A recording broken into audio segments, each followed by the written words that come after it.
I want to tell you that we have no exceptions on respect for the rule of law.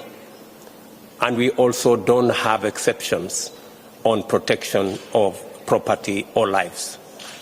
Everybody must respect the rule of law, and everybody is entitled to the protection of their property and of their assets and of their lives by the government of Kenya. It is unthinkable for any government to participate in the destruction of property of citizens.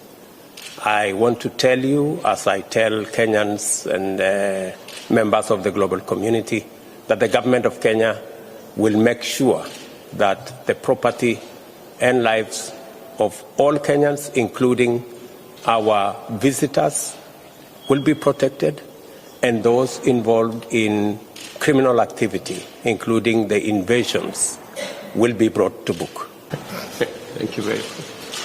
Thank you.